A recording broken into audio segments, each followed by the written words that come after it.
नमस्ते विद्यार्थी मित्रांनो, blind world with Jyotsna ह्या आपल्या यूट्यूब चॅनलवर मी ज्योत्स्ना अर्थात तुमची फेवरेट टीचर ज्यो टीचर तुमचं मनापासून स्वागत करते। तर आजच्या भागात आपण बघणार आहोत आपल्या दिव्यांग म्हणजेच अंध विद्यार्थ्यांचे ॲबॅकस ओळख, त्याचे प्रकार व त्याचे ॲबॅकसवर अंकलेखन कसे करावे हे आपण बघणार आहोत। तर या ॲबॅकसचा शोध ट्रिम क्रॅमर यांनी 1960 मध्ये लावला। तर ॲबॅकसचे आपण अनेक प्रकार पडतात, ते आपण खालील तुम्हाला दिसणाऱ्या चित्रात तुम्ही बघू शकता। तर चीनमधला ॲबॅकस, सुमेरियन ॲबॅकस, रोमन, डॅशिन, रशियन ॲबॅकस, जपानी ॲबॅकस।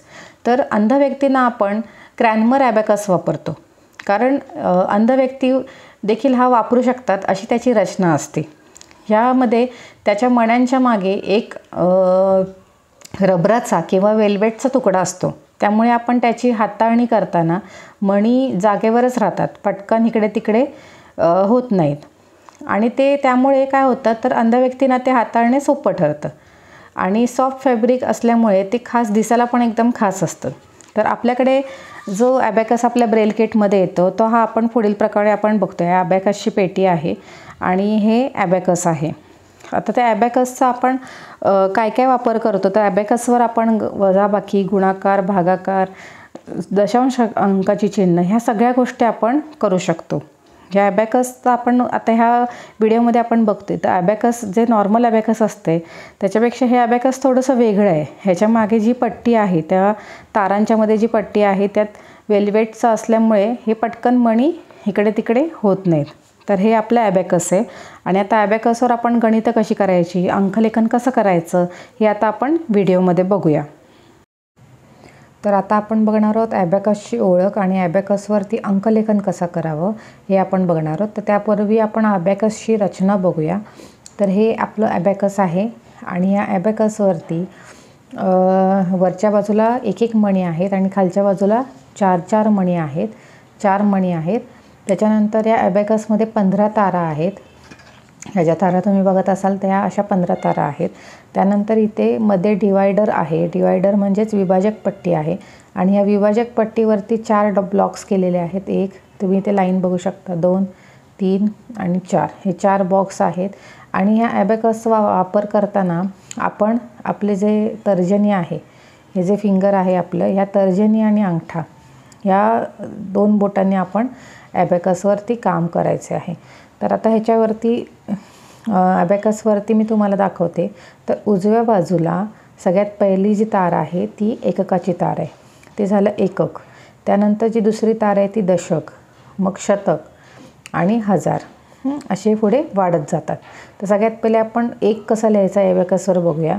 ह्या ॲबॅकसवरती जी खालचे मणी आहेत त्या खालच्या मण्यांची किंमत आहे 1 आणि हे वरच्या मणी जे आहे त्याची किंमत आहे 5, म्हणजे हे 5, हे 50 आणि हे अंक कसे लिहितात, जेव्हा ही जी विभाजक पट्टी आहे, जे हे डिवायडर आहे, त्याला जेव्हा एखादा मणी चिकटून आपण लिहितो तेव्हा त्याच्या किमतीला मूल्य असतं। म्हणजे ॲबॅकसवर आता हे 1 लिहिलेलं आहे त्याच्यानंतर हे जर वरती 5 आपण ठेवले तर हे 5 लिहिलेले आहेत। तर ॲबॅकस लिहिताना आपण तर्जनीचा वापर करतो, इंडेक्स फिंगरचा आपण वापर करतो। तर आपण आता अंकलिखन करायला सुरुवात करूया। तर सगळ्यात पहिले आपण लिहितोय 1, त्यानंतर 2, त्यानंतर 3, 4, आता 5 लिहायला इथे जागा नाहीत। आता आपण तुम्हाला मी सांगितल्याप्रमाणे वरच्या ह्याची किंमत आहे 5, म्हणजे हे खाली करायचे 5। आता ॲबॅकसवर लिहिलेत आपण 5, नंतर 6, 7, 8, 9। आता ह्या एककाच्या ह्याच्यामध्ये 9च आहेत मणी, तर ह्याच्यात 10 लिहायला जागा नाही, मग आपण दशकाच्या तारेत यायचं। दशकामध्ये आपण घ्यायचे 10, आपल्याला घ्यायचे होते 1 पण आपण घेतले 10, मग हे 9 आपण वजा करायचे, 4 आणि हे 9, हे झाले एकावर 0, 10। आता 10 नंतर हे आता परत 11, 12, 13, 14, आता हे खाली करून परत 15, 16, 17, 18, बघितलं तुम्ही 1 आणि एकावर 8, 5, 6, 7, 8, एकावर 8, 18, नंतर 19, आता 20 घ्यायला आपल्याला जागा आहे का इकडे, मणी आहे का नाही, मग हे एक दशकामधले आपण दशक 2 दशक घेतले, 1 आणि 2 2 दशक आणि हे खाली करायचे म्हणजे 2वर 0 20. आता हे चालू करायचं 21 22 23 24. आता आपल्याला घ्यायचे 25, मग हे वरचे 5, हे 4 खाली करायचे 25 26 27 28 29. आता 30 घ्यायचेत आपल्याला, मग आता 3वर 0 30. आता 9 30 घ्यायचेत आपल्याला, हे आपण 29 घेतले 19 घेतले. तर आता आपण दशकामधले 3 घेतले, दशकातले 3 घ्यायचे आणि ह्यातले 9 कमी करायचे. हे झालं 3वर 0 30. आता 31 32 33 34. येथे खाली करून 35 36 37 38 39. आता हे 4 घ्यायचे आणि हे.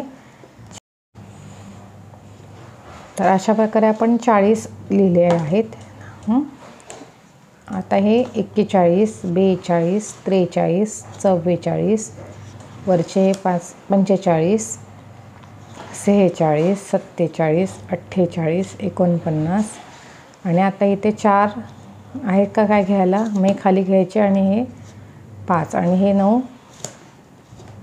5वर 0 50. आता आपण 1 ते 50 अंक लिहिलेले आहेत.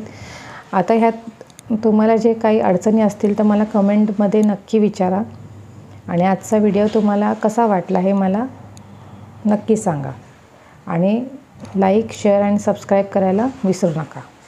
धन्यवाद.